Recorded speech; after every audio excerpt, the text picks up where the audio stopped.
Kasong plunder daw kay Romualdez. Totoo ba yan, Remulla?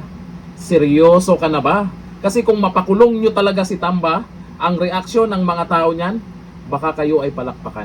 O ito, meron daw kakasuhan. Sabi ng ombudsman, unang-una, walang iba kung hindi si Tamba. At syempre, hindi mawawala ang Escudero or si Senator Escudero. O ito, panoorin natin kung anong paliwanag nila at kailan ito kakasuhan. We have been seriously preparing a case of plunder against former Speaker Martin Romualdez and former Senate President Chis Escudero. Ba? Plunder ang aming hinahandang kaso para sa kanila. Handa pa lang pala. And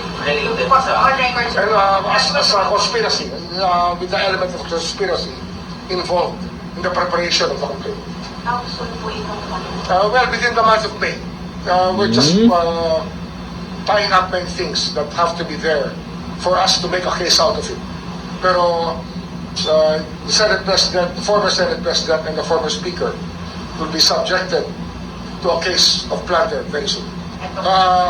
Flood control related in so many ways, yes. Sila yan. Pero marami pang iba kasi nga marami pang ibang mga miyembro ng dalawang bahay na maaaring tamaan din ng mga kaso ng plunder sa aming hinahanda ngayon. At least kahit papano, naghahanda daw. Pero yung mga netizen sa balitang yan, duda pa rin sila. May ginagawa na nga si Remulla tapos kayo nagdududa. Pero ang napapansin ko, ang tagapagtanggol dati ni Tamba, nasaan na? Bakit mukhang nakakabingi yung katahimikan nila? May mga kilalang vlogger din, di ba? Na dating kung ano yung mga magagandang sinasabi nila tungkol kay Tamba, tapos paninira kay BP Sara. Bakit tahimik sila ngayon? Anong meron?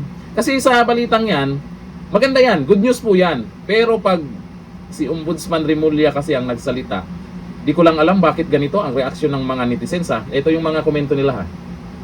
Sabi ni Jean Danao, pustahan tayo. Isa lang gawing guilty dyan. So alam na natin. O sino kaya sa dalawa ang magiging guilty. Sabi ni Sigondano Adtuhan, kasama na ba ang ebidensya na testimonya ng 18 ex-Marines? Malamang hindi. Oo, malamang hindi yan kasama dyan.